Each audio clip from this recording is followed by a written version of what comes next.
I have no idea if I've talked about this in intros or during the show before. I'd have to go back and check it. And be honest, I don't have the time to do so. So if so, repeat, peat. I've had this feeling of lately where I'm not sad, I'm not happy, I'm not depressed, but the things that normally overjoy me and excite me are not exciting me. I'm just like right through the middle. This was bothering me for like a week. I had to talk to, well, for one, my wife, because I talked to her about everything. Secondly, I had to talk to another sober person, and they both said the same thing and had to remind me of something that I've known. I just forget. It's okay to not be okay. Makes sense. It's okay to be sad. It's okay to be happy. It's okay to be in the middle of the road. What's not okay, I think, is not to acknowledge the fact that it's okay to not be okay. Some might call it complacency. Some might call it depression. Or, oh, he's going to fall off the wagon. No. Like, I'm just in one of those places. Life is a plateau. It's never going to be all the highs. It's never going to be all the lows. And it's okay to be right in the middle. You know, no good news is not bad news. Anyway, I just wanted to acknowledge that. I think it's important to be transparent about how you're feeling and show that it's okay to talk about how you're feeling. Like, it's not a masculinity thing. It's sharing your feelings is dope, man. Dope, man. Episodes 14, and guess what? 15. Yeah, we got something special going on here. This is going to be a 3-part series. Part 1 is today, episode 14 with Chad. Next week is episode 15 with his wife, Caitlin. Chad reached out to me a few weeks ago, said, hey man, I've been watching the show. It's really cool. Would love to be a part of it. And he told me a little bit about their backstory, which I'm going to let it go. Same clean date. It's a magical thing when addiction crosses with love, crosses with family.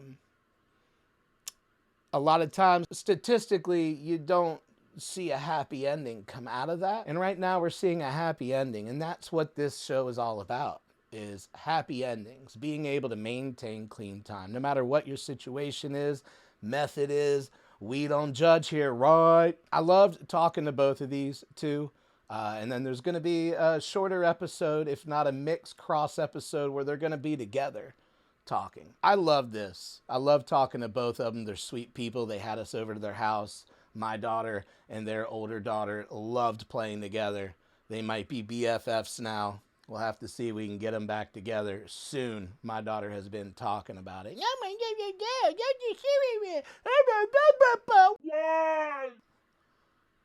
Fucking parenting, dude.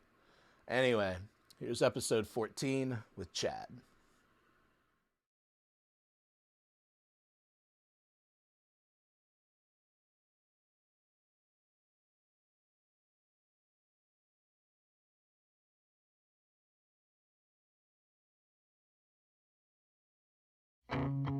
Weightless, I've made my decision. I'll be a falling leaf that never lands.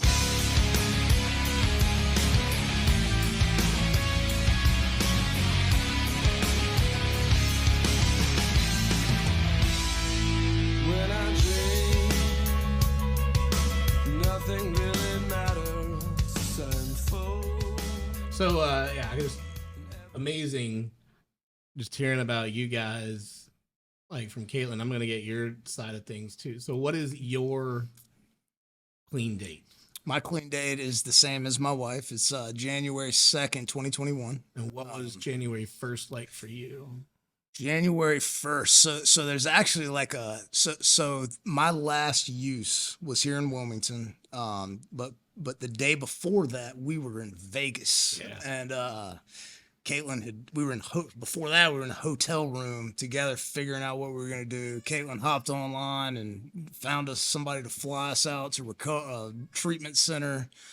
And but we had been in this hotel room for a few days right before Christmas alone. Our kid was with her parents, and just alone and miserable. Yeah. And Caitlin found this place that would accept us and flew us out to Vegas.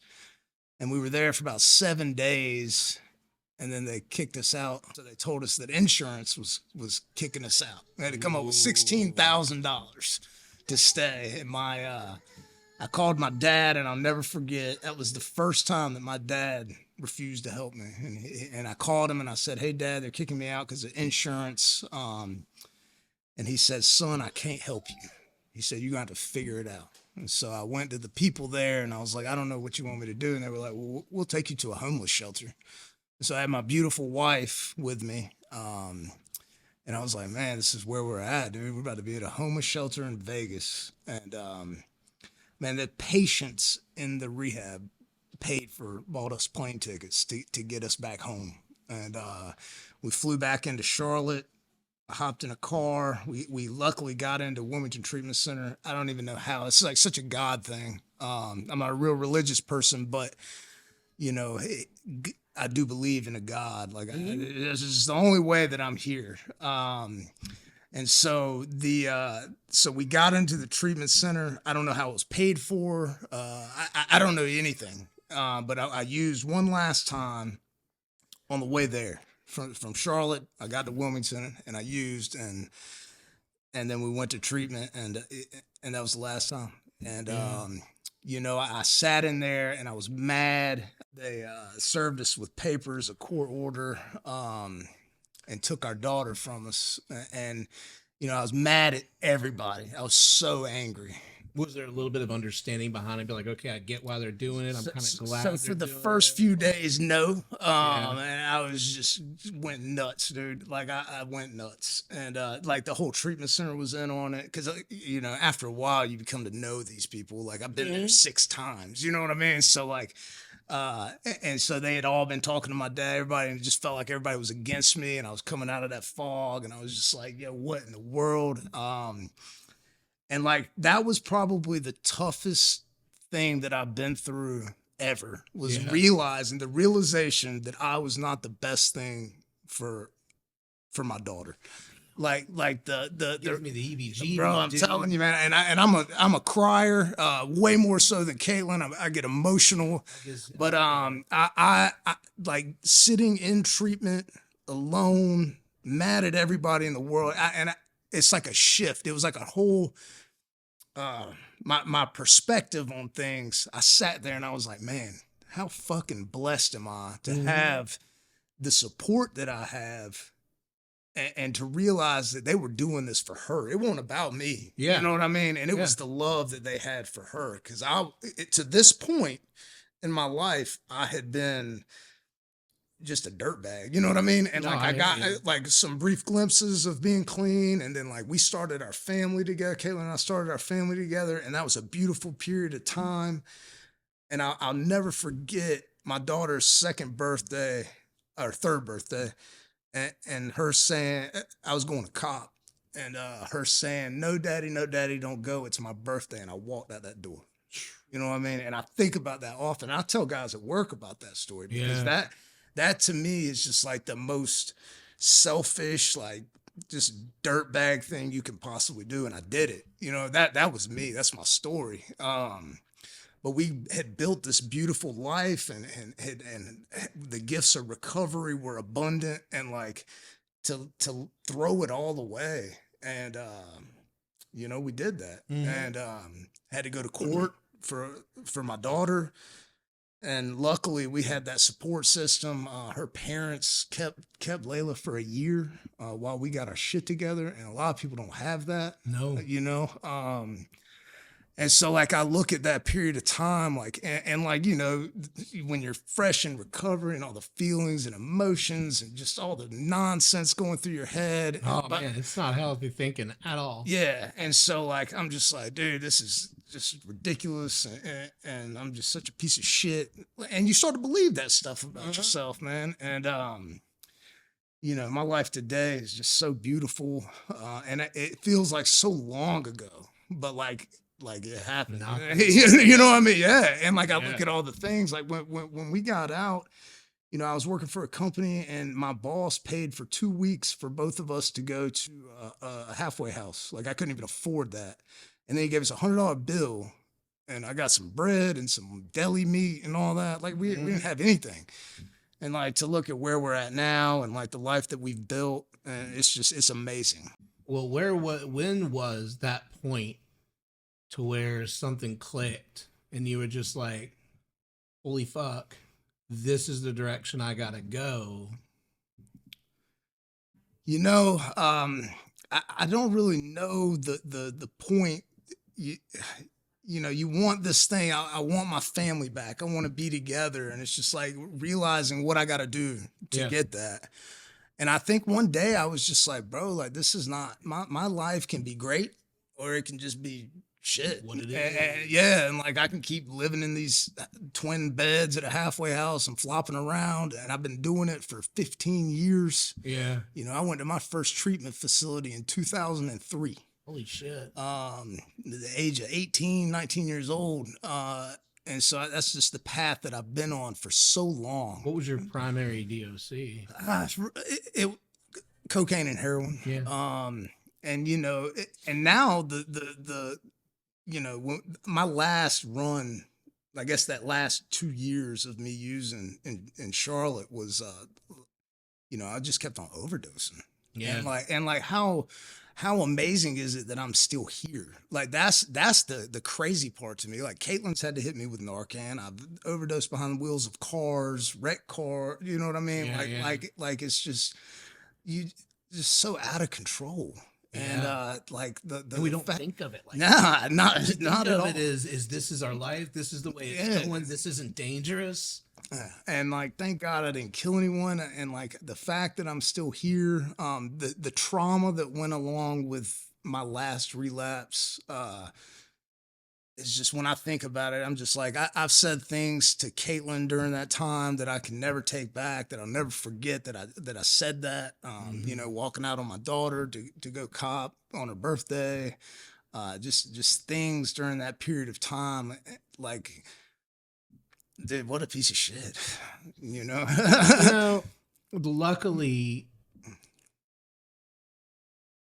now I'm gonna speak on this, but just for the record, like I don't, you know, I was clean and sober when Tilly was born.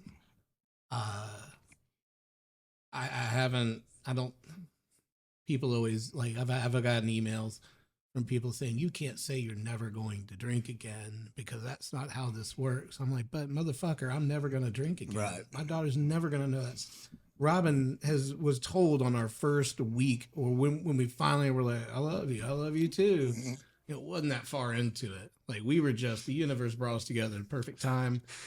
Like she knows that if I relapse, to take everything Right. and fucking run. Right. I'm not saying never come back, but she uses that judgment because I trust her with it. But she leaves, and that's too much to lose. I never thought I was gonna have kids, have a family. Right. You know, like I didn't think I was ever gonna be. I thought I was gonna be a lonely road comic, poor. Yeah. You know, and like now I've got like, do I like my job? No, I hate it. I hate getting abused every day, verbally abused every day. But you know what though? The fact of like paying bills. Yeah. And even if there's nothing left over after it, like knowing that like one of the kids, especially like one of the Hoover teenagers that can just suck up whatever food is in there. God damn, they eat so much food. But like knowing that they can just go in there and get something, you know, That's right. knowing that like we can just leave a light on during the day and I don't stress about. You know what I mean? It's like the little things that I now take as big things. Yeah. But you don't think about you can sit there and say, yeah, I was a big piece of shit, but it sounds like to me you've actually used it more as a humility, as a strength type thing to be like, yeah, I'm never doing that. Right. You know? Yeah, and I think you know, I never And like Caitlin and I have talked about it many times. You never think that's going to be you. You know, we were clean for. I say clean. We weren't necessarily clean. We were drinking. We went to Jamaica for our honeymoon and had an all inclusive resort. Had some drinks and had a great time. That was when it was fun. You know what I mean? Yeah. And then get home and it's just like switch flipped and just off to the races. And so, but you never think it's going to be you. And like, now that I made it past that and like I get to come home every day to my beautiful wife and my beautiful kids and like that shit is a privilege, bro, because I went without seeing my daughter every day for a year. Like she literally lived in Charlotte and I lived in Wilmington. This definitely ain't a hotel. Yeah, and so like that's the thing. Like I get being a provider, being able to just show up, and like not having to worry. Like I'm good, bro. Like if life don't get no better, and like I get wrapped up in like, oh man, I want to. Like right now, I'm stuck on this. I want a bigger house, but it's like, bro, this ain't bad. You know what I mean? You sound like me, bro. I'm telling you, man. It's like, man, I gotta do more. Yeah. And tech stuff is my thing right Yeah. now. Like I don't even need this shit. Yeah, like it's whatever, dude. Like I got my fridge is full, my kids are happy. You know what I mean? I'm like, let's move up to Hampstead and get this bigger house. We need a bonus room because I want the kids up here and I ain't got to walk on their stuff anymore. You know what I mean? That is just. But it's just like, bro, it's unnecessary, man. I got everything I need and more and more. Like my life is plentiful, you know. And judging from like here to where I was at, sitting in that hotel room with Caitlin, thinking she was trying to kill me, because that's a whole nother thing. I thought she was trying to kill me for like 6 months. And that was just what a terrible way to live, dude. And now we're here and like I work every day and I show up, and that's another thing. Work keeps me centered around recovery. And like it's just a beautiful thing, man. I get to see guys just like myself 10 years ago coming in, struggling, going back out, coming back, the whole halfway house shuffle. Yeah. And like that was me. That's my story. I was a chronic relapser. I would get clean, I would do good, I would get things back, I would burn it all to hell again. You know what I mean? Just burn everything down. Relationships, friendships, just every dollar I had, just crawling back to mom and dad's house, dope sick. They always helped. Yeah, So they could. dude, my parents are just like the best thing ever. They love me so much that it wasn't until my dad finally said, dude, I can't help you anymore. He was just tired. And I ran him in the ground.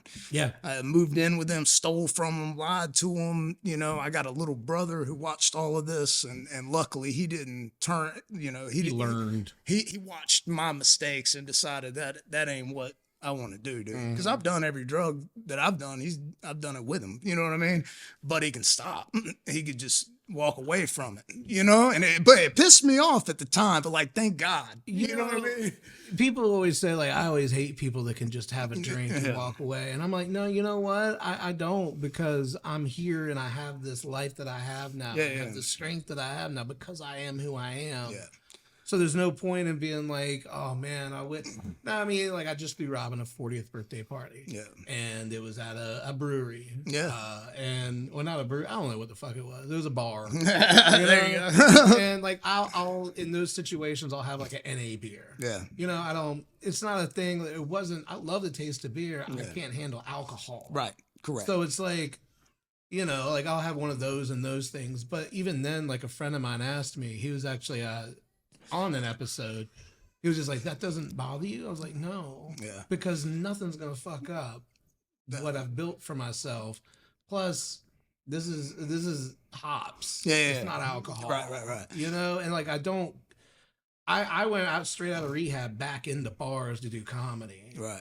Like I went right back into the devil. Yeah. But I knew that I wasn't, I didn't know then. Then I was like on eggshells. Yeah. And it wasn't until I met Robin and watched my daughter be born Yeah, dude. that I was like, fuck that. What a fucking purpose, dude. You know what I mean? Dude. You're just like, man, this child, this like blessing right here. And like, you know, just that when Layla was born, it like smashed any disbelief in a God that I had. I was just like, man, this is wild, dude. You just had this in your fucking belly from. Were you there when she was born?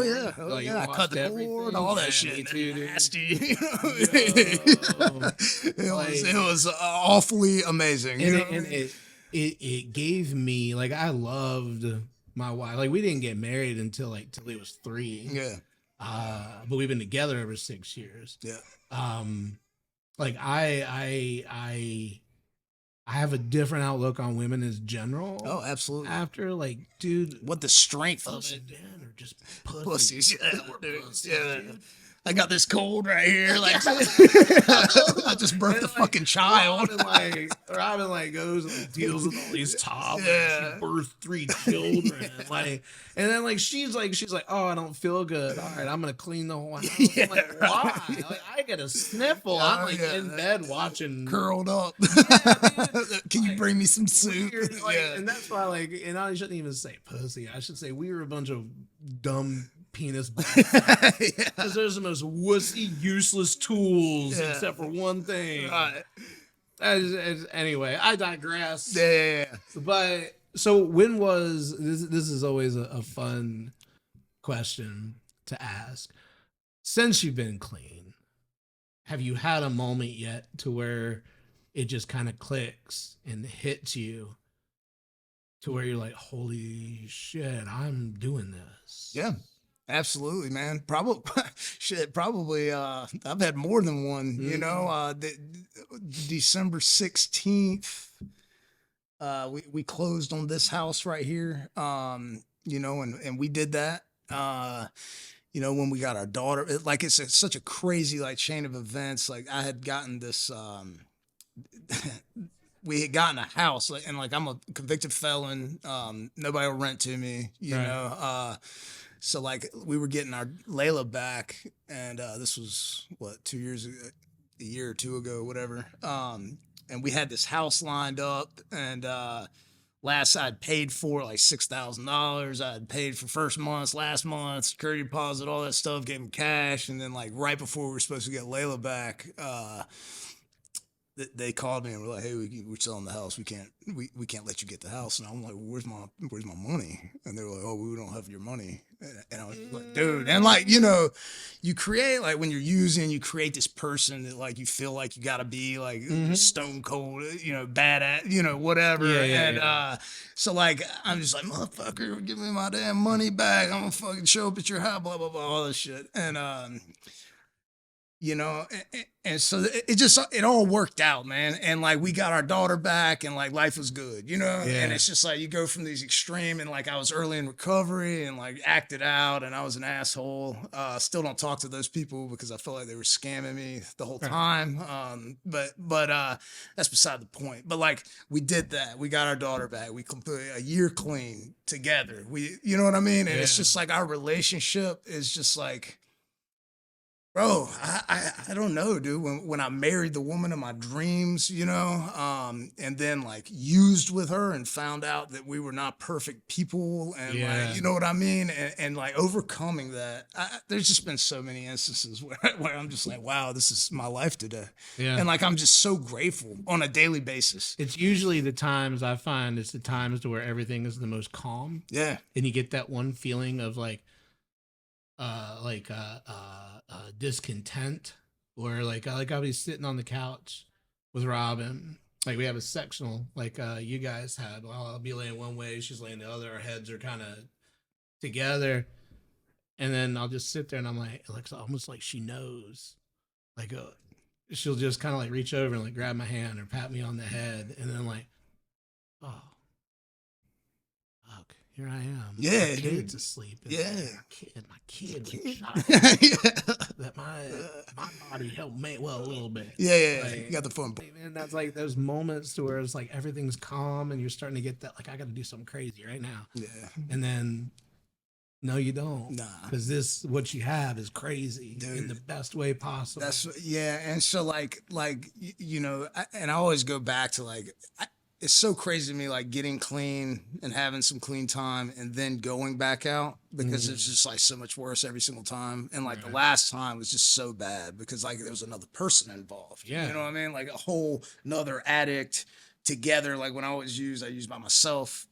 So like now I've got this other crazy person with me using as well. And so our crazies combined created extra fucking crazy. And so like the fact that we made it onto the other side of that, man, it's just I think every day I wake up and I'm just like so grateful every single day. Like when I come home in that door and my dad, that's all I hear, dude. Oh man.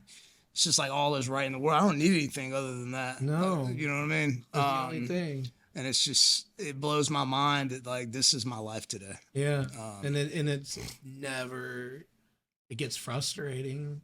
Being a parent. Oh, absolutely. Is frustrating. Oh man. And I lose my shit. And like every day I'm like, damn, I really could have reacted differently to that. I go to work and I deal with grown children a lot and all of their shit. You know, they're early in recovery. I work with a lot of addicts and they're early in recovery and they got all their shit. And then I come home and I deal with my kids screaming and jumping and all that stuff. But it's just like, dude, I get to do all of this stuff, man. Do you give yourself a few minutes before to kind of separate the two? I do that when as soon as I hang up the phone, I put my headset down, I sit back, I'll like watch 5 or 10 minutes of TikToks or I'll just breathe in silence. Yeah, I some days I'll sit in the car before I walk in the door, typically after a stressful day. But a lot of times I'll come in, and if it's just a little bit too much right when I walk in, I'll just say, I got to go poop. And then I'll be there for about 20, 30 minutes to scroll. You know what I mean? Yeah. Because, you know, that's about the only alone time. I don't really get any alone time because I go to work at 5, come home, kids, bed. You know what I mean? You know, we go to the gym, and so that's my alone time. That's my like time that I get by myself. You know, me and Robin, we were just talking about that. We were telling ourselves that we got to go do this and this and this, and then life gets absolutely in the way, and then gyms are expensive. Yeah. But then again, here I am buying all like all kinds of shit. So like we you know, I've kind of when I've been clean, I've always gone to the gym. You know, that typically is the first thing to go when I start using. You can tell really quickly when I start using. But you know, I think Caitlin has really gotten into it over the past year, really, and that our gym has childcare, so we take the kids there, and like she'll do her thing, and I'll do mine, and we'll kind of meet up in the middle, and be like, hey, what's up, sexy legs, or whatever, you know, whatever. Yeah. That's what she calls me at the gym. There you go. You know what I mean? So, but yeah, it's been great, and it gives her a break. I think she needs one much more than I do. I couldn't do what she does. She works much harder than I do. Man, no man can do what a mom. Moms are special. Yeah, dude. I'm not a religious. I'm spiritual. Yeah. But look, whatever higher power is out there created moms. Yeah. And dads are bitches. Yeah. Well, dude, I get about 3 minutes of like whining and temper tantrum, and I'm like, shut up. I'm like, I gotta go. Yeah. I'm like, go to your room. And then I'll sit there and I'll be like, Chili scream. Nah, just tell me what you want. Use your word. You're 5. And then Robin floats into the room. She's like, so la. And then she goes, this is all she wants. I'm like, why wouldn't she say that to me? It's because of how you're presenting yourself. Man, dude, that's the same person right here, man. Because I you know, I'm a very like get into the solution, all that kind of thing. And I'm like, let's fix this. And so you know.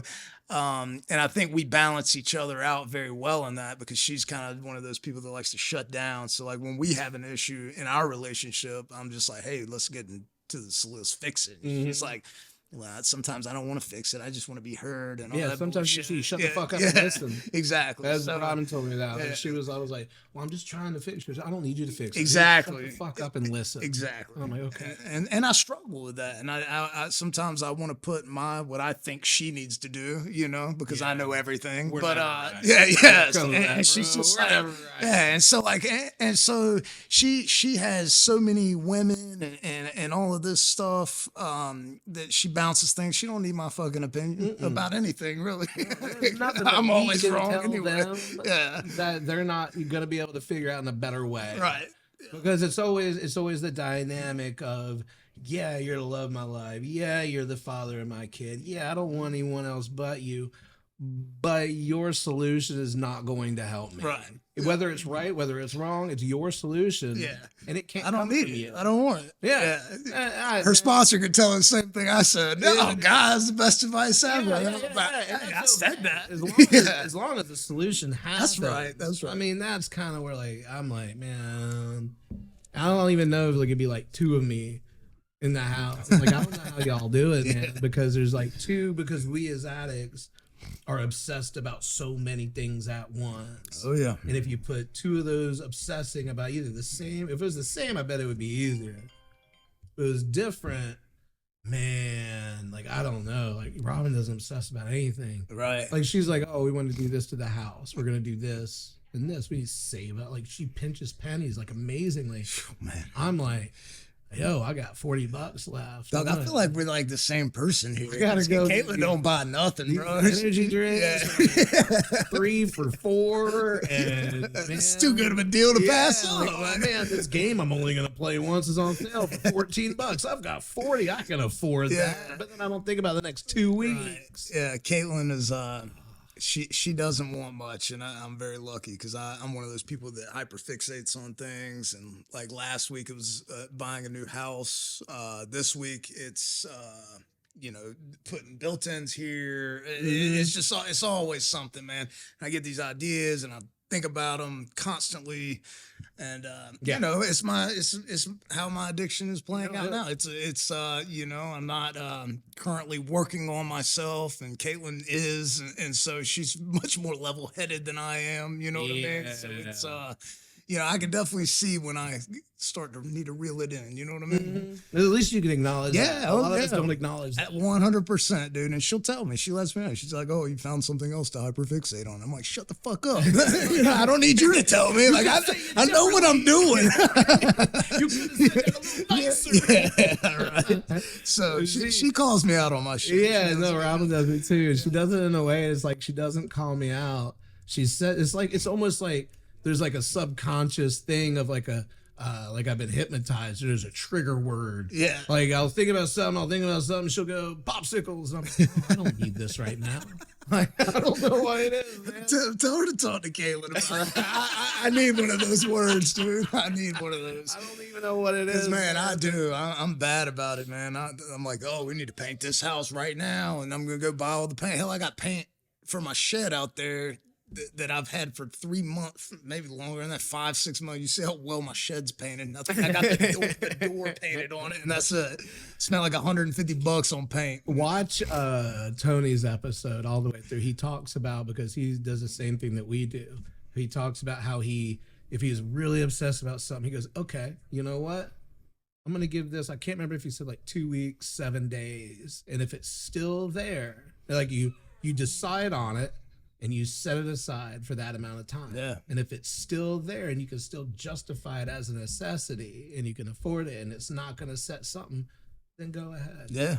But doing that, I started doing that, man, I was obsessing about cameras. Yeah. I'm like, I have to have the most beautiful 4K. I got to have the best. I'm Billy motherfucking Rain. I need the best of everything. And then, because I wasn't happy with the way episodes turned out, and then I'm like, you know what, man? Like, I've got plenty. Yeah, people dude. are still liking it. They're still helping. Like, shut up, Billy. Like, just don't do it. Yeah. What is one characteristic that was a primary characteristic that you had when you were using that still pops up every now and then? You're like, oh, fuck, there he is. And then how do you cope with that to chew it back? Damn, that's a good one, dude. I think it's changed. I think very early in this stint of recovery, I was thieving, dude. I would go into Walmart and just fucking, because I was broke. You know what I mean? I was broke, and I got a wife over here that's depending on me, and I didn't have nothing, so I would just fucking run it, dude. Go through that self-checkout and run it. So I'm gonna have to make amends for that one day. They tell me. It's just one. Fuck them. But you know, now I think I think some days I struggle with. I don't know if this is necessarily a characteristic. I think some days I kind of get like I don't want to say angry. I just it's hard for me to calm it down. You know what I mean? And like I can remember like using and just thinking that I guess like that impending doom. Mm-hmm. You know what I mean? Like when you're using, you're just like, man, it's all gonna end. When you know what I mean? It's coming. The end is coming. I always knew when it was time to fucking. I was getting locked up, or I was going to rehab, or shit. I was about to die. You know what I mean? Because you just use and use and use, and like that impending doom. And so like some days I'm just like, damn, dude, something bad's about to happen. You know what I mean? And like, damn, just waiting for the shoe to fall. You know what I mean? Like, I'm just like, and like, not so much anymore, but like, I do. I'm just like, man, something's gonna go bad. Something's about to happen. You're worried karma's gonna come back. Yeah. No, and, I do that too. You know, I done a lot of bad things out there, and so it's just like, life is just so good, and I'm used to things falling apart. You feel undeserving. There you go. That's a great word there sometimes. Yeah, we're never undeserving. Yeah. Not when you're living the life that you're living now. You're not. And like that's why like you know, giving back is so important to me. Because so many people wasted so much time on me. You know what I mean? Like I got one of my best friends who is actually my boss. That man has had to kick me out of the halfway house probably 10, 15 times, dude. Yeah. You know, and would always answer that phone, pick it up when I was out there, no food, would feed me, came to see me when I was locked up, sent me cigarettes and rehab. The dude has always been there. You know what I mean? Mm-hmm. And like now he's my boss. You know what I mean? He's my best friend. I see him every day. And like we laugh. I talk to him today. Hell, I talk to him every day. Mm-hmm. You know, my dad gave him a toast at my wedding. And he said, if it weren't for this man, you know, this wedding wouldn't be happening. You give that man anything he asks for, physically, anything, emotionally. You know what I mean? Like that man's, he's been there for me, like more so than, besides my parents, it's been him. That's you know, thing, and so you know, and like our relationship is still the same. Like he's my boss, but like at the same time, like he's just he's my friend, and like I can talk to him, like just. We can switch that shit off in a heart. Like, shut the door, bro. Like, I'm struggling. Yeah, you know what I mean? Yeah. And he's still there, bro. And so, like, I think, like, just wasting people's time and all of that. I wasted a lot of my own time. And so, trying to make up for it now. So, some days it's just like trying to fit everything into a day. It's a struggle. Yeah, it's hard not to put too much on the plate. Yeah. You like know, that balance. When you feel like you have things to make up. Yeah. You know, somebody, normally I don't interrupt when I ask that question, but this is really important. Somebody told me, I don't remember who it was. Honestly, I think it was some fucking weird dude in a room that never made sense. I know who you're talking about right now. Yeah, and I don't even know. Like it was just somebody in a room that just never said anything worth a shit. It was right after Tilly was born, and I still have all those feelings of like, man, karma's gonna come back to me. You know, like sometimes I feel like my mom having terminal cancer is the world saying, you know what, Billy, take this. But the universe isn't gonna like affect other people that are like that. But someone told me the moment that you feel like you have things to make up and your plate is too full, the only thing that those people care about that you trying to make up is you just being right there right then. There's nothing else you need to do other than be there right then for them to be able to feel the love coming off of you to them. That is all the making up that they ever care about. Yeah. And when he said that, I was just like, fuck, he's right. Like me trying to do too much to provide when I'm already providing. Right. I'm giving the life that we, you can't push having a better life once you get to a point that you're paying the bills, that you don't really need much, that's the dream right there. But I don't know about you, but me, I always feel like, no, these people deserve more. Yeah, I feel like that on the daily. Like, but the fact that I'm here, the fact that I'm not being the old me, the fact that I can tell them I love them and they know it. Oof, that one. Yeah. Saying it and meaning it. And them saying it to me and I know it. Know it. It's not just what they could do for me or what I just did for them. It's because they sincerely, with all of their body, know that we love each other. Like that's an interesting one because like you know, my mom and dad, you know, my actions would have said otherwise. Like I can tell you I love you, but I can tell you that while I'm stealing this out of your purse. Right. You know what I mean? Yeah. And like my little brother, like I love him, he's my brother, but like, dude, I was a terrible brother, awful. You know what I mean? Like this kid, we don't really have a relationship to this day, and like that's one of my biggest like regrets. You know. He lives out in Texas and he's living life and it's beautiful to see, but I'm seeing it from a distance. Yeah. You know what I mean? I'm watching it through Instagram stories and it's terrible. And like relationships take work on both parts, but like you know, damage was done there. Yeah. And, you know, after you say you're sorry and say you're sorry and say you're sorry and continue to do the same thing over and over and over again, man, certainly at some point they get tired of hearing that shit. Yeah. And I think that's kind of where he's at. I think you know, I think people get to a point where they expect you to fail. My mom and my dad, like, you've been doing this so long and we've been helping you for so long, like you got to figure it out. And that was the first time I haven't failed. You know what I mean? And so like my brother, I think he just kind of I think he's scared to get hurt again. You know what I mean? Like can you blame him? No, not at all. And I blame myself for us not having a relationship. You know what I mean? And like it takes work, and like I haven't put forth that effort because it's like I don't want to. It's like, am I bothering him? You know, it's just such a weird spot to be in. Like he knows I love him, and I know he loves me.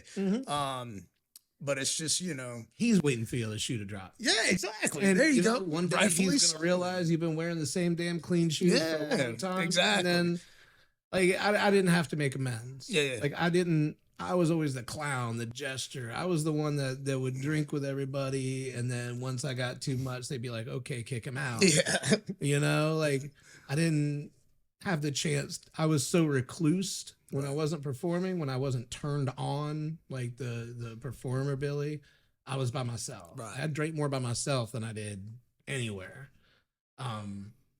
But from what I've seen, and I'm a very big observer of people, is from what I've seen and the people I've talked to that have family members that have gotten clean, they're just waiting to make sure that enough time has gone by to make sure that the shoe doesn't drop. And once it doesn't, it's on to them. And that comes back to being present. Absolutely. You know, like kids aren't going to remember when they get, like, I don't remember. I had two loving parents. They're still together. You know, their mom's 85. Dad turns 80 this year. Dad busts his ass every day, takes care of mom hand and foot. Strong man. That's awesome. Strong man. Good man. We don't agree on a lot. Like politically, we don't agree on anything. We'll get an argument. We got one the other night. Like screaming match in the kitchen in front of Tilly. And she was terrified. Y'all gotta go. Like, and we apologize. You know, well, I apologize. He goes, "It's all right, kid." There you go. That's my dad. But it's like I don't remember all the cool toys and houses and stuff. Like I remember the houses we live in. I remember some toys. What I do remember is going fishing with my dad. Yeah. You know, when he was there and present, which he was always there and present. Yeah.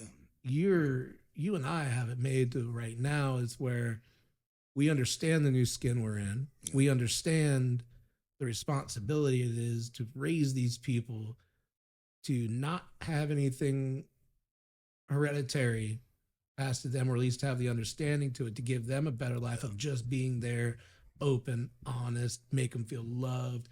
You've got two girls. Bro. I've said this on stage before, but I swear to God, I hope my daughter's gay. I got that because I know what a piece of shit I was. Oh, man. You know what I mean? Like, and then, like, I think I want to be the shining example of what a good man is. So like for my kid. 100%. And so like I look at like my wife, my beautiful, beautiful, loving, caring wife, and I look at all the dirt bags that she's dated. Mm-hmm. You know what I mean? And like I'm sure there was some good ones in there, but like the ones that she dated that made her feel so bad about herself and the issues that she has about her own body and all of those things, and like knowing that that's possible for my daughter. You know what I mean? Yeah. Like I don't ever want some dude, and like that's a struggle for me. It's like I will fucking kill that little, Yeah. you know what I mean? That little kid. You made my daughter cry, like you know. But like my wife went through that, and like I know some of her past, and we don't talk about like, but I know she's been dudes beat the shit out of her. You know what I mean? And like how much of a dick do you have to be to like scrawny penis ball sack? Yeah, that's to raise your hand to this beautiful woman. You know what I mean? And make her feel so small that she, you know what I mean? And like you know, that terrifies me. Yeah. It terrifies me, and it terrifies me for the person that I am. And like, you know, one wrong move and I go choke a little motherfucker out for making my daughter, and like I'm gone. You know what I mean? So like, it's tough, man. One time this one kid, I'm gonna cut this out probably. I don't know. One time this one kid came home, or Tilly came home, and she was telling me, "Is like, yeah, this kid pushed me down the slide." And I can't remember what he called her. He called her like it was a really, you could tell he learned it from the dad. And I told her, I was like, you go tell that kid at school that your daddy's coming over to his house and burning his house down with his entire family in it. And she went to school and told the kid that. And that kid went home and told her parents that. They never said anything to school, but I saw the dad. He's a little rinky-dink guy. Yeah. I saw him next time. He goes, Mr. Rain, I was like, you got him right. Yeah. Like, he was like, start flicking a fucking lighter. I'm so tall, dude. I'm a short guy. Yeah. I was just like, yeah, bitch. Yeah, dude. So we were at the gym one time, and they have these screens up on the wall. Then you can look at your kids. And I was just happened to be looking up there in between sets or whatever, feeling fucking big. And I see this little kid push my daughter down. And my daughter started crying. I could see her boohooing on the floor. And I ran in there and I grabbed that little kid. And I said, "You don't touch my daughter." I mean, this kid was 2 years old, bro. and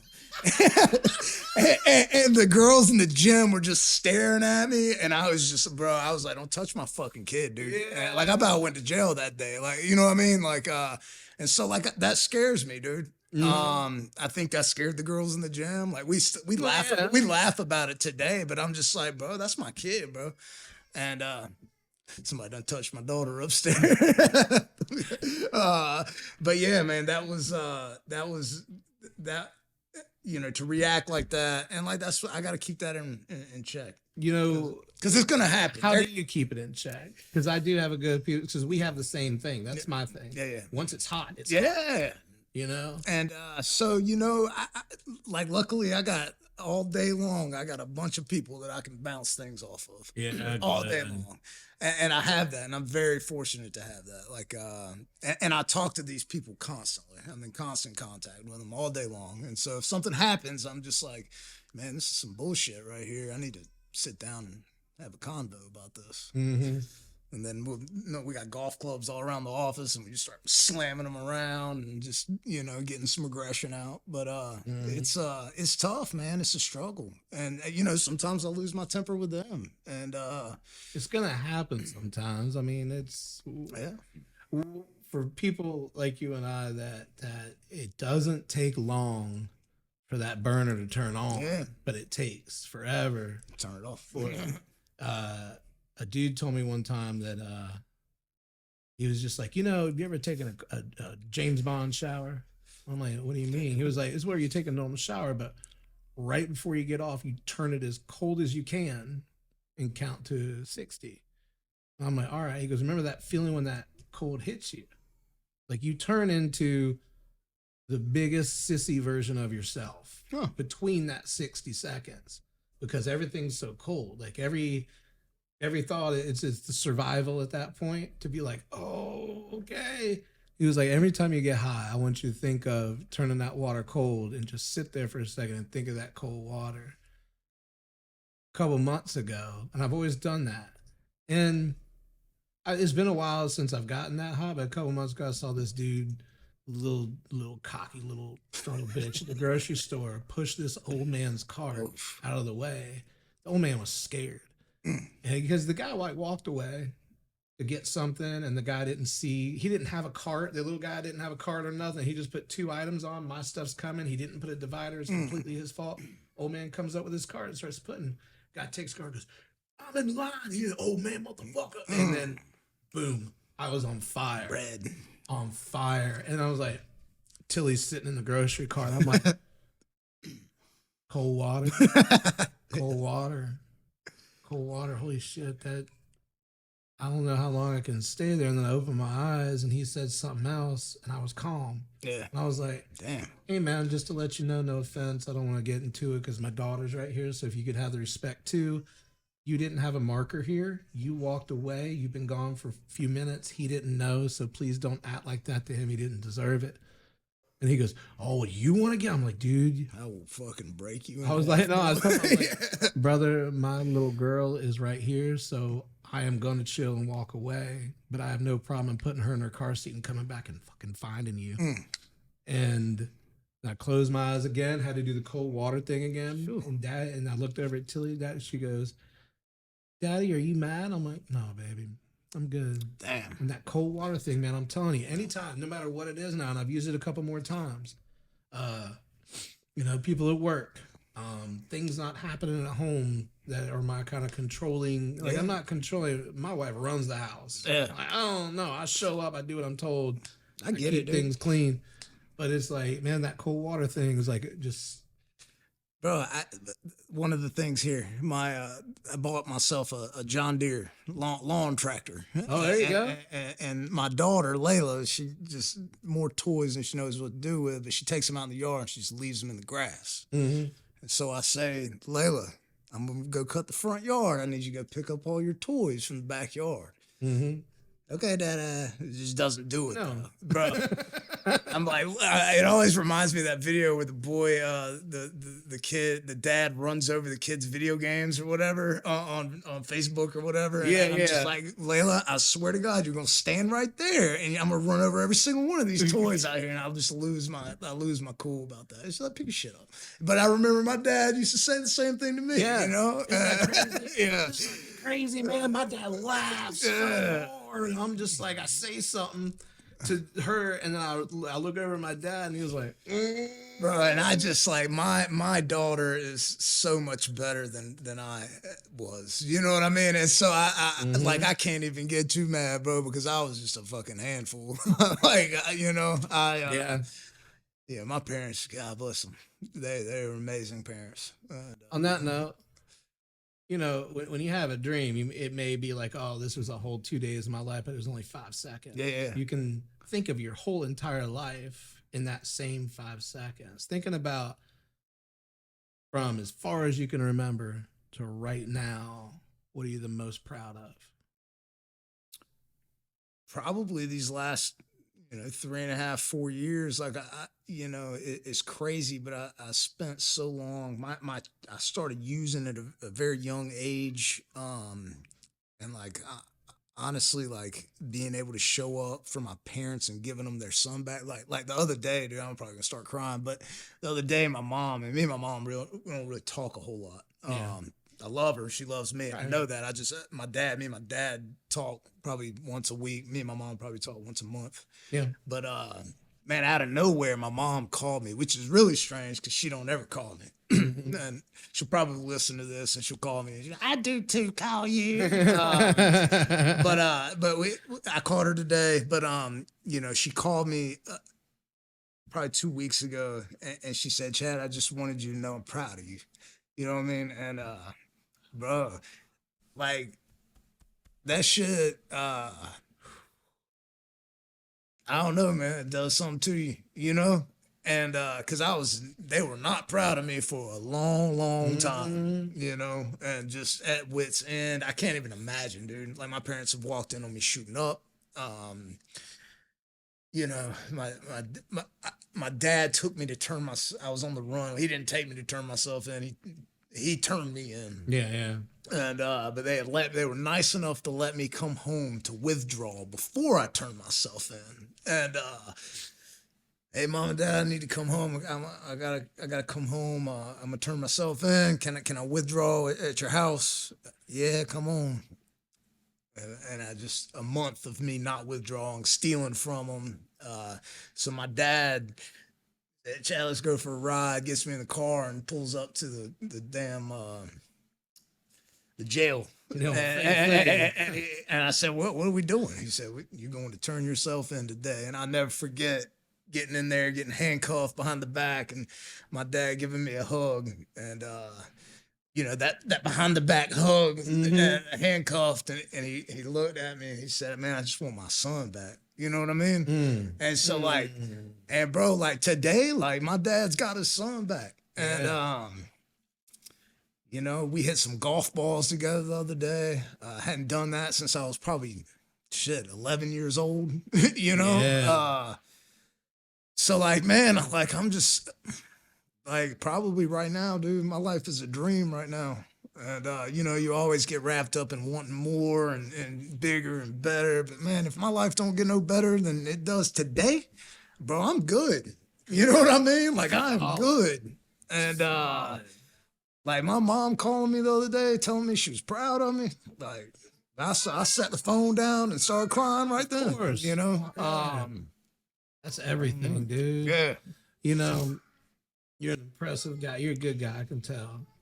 I appreciate that. You're a good man. You're doing a lot, you know, and I think this is something I tell myself if I ever have any doubts about whatever, me going back or if I get stressed, like I'm in my 40s. Yeah. And nothing good's gonna come out of me ever doing any of that again. For one, like I won't make it back out. Yeah. Secondly, there's nothing I will ever do to fuck up that pride that my mom and dad have. That, you know, my wife didn't even know me then, but I know she's proud. Yeah. You know, never having my daughter feeling like, yeah, my dad's a drunk. Yeah. Whew. Fuck no. You know, I want her to see all the good things, and that's the motivation. I think you see that motivation to yourself now. 100%. Man. I think you're gonna be all right. Yeah, and like that's the thing. Like I went through that. Like and like luckily, like she won't ever remember that, and my youngest will never see me like that. But there was some nights that were scary. Like I got my 2-year-old out of her crib. Well, Layla, my oldest. I got her out of her bed because I thought Caitlin was trying to poison us. Like I was out there. Yeah. And so this was before she was 3 years old. And I took her to the hospital. And Caitlin, cause I was convinced something was wrong. You know what I mean? And I snatched her out of her crib. We went to the hospital. We get in there. And Caitlin is, they're like, hey, what's wrong? I said, something's wrong with my baby. Okay, nothing's wrong. You shut the fuck up, bitch. I know my daughter. You know what I mean? And this is in the hospital. And like I remember this stuff. You know what I mean? And like that's where it took me. And I was a terrible, scary person in that period of time in my life. And like I look at that and the fact that I've made it out and she will never remember it. She will never know about that. Yeah. You know, and like what a blessing that part is. Because that's traumatic. To her, you know what I mean? Like, what is going on? What's, you know? Yeah. And like, I did it, you know? Yeah. And, well, I mean, I think about things like that and where we're at now. And it's just like night and day and how fortunate we are. Yeah. Well, you got a beautiful life, man. Yeah. You helped make. You didn't do much more than beautiful kids. Yeah. You know, you never know where you're gonna go if you go somewhere. And we pulled up in your neighborhood. I'm just like, this ain't. But it is, and I meet y'all, and it is right, and it's on point. You can tell you worked hard. congratulations. Yeah, man. You made my day. Absolutely. Thank you so much, brother. Yeah, definitely. Nameless, got wings on my shoulders. I'm gonna point my face straight at the sky.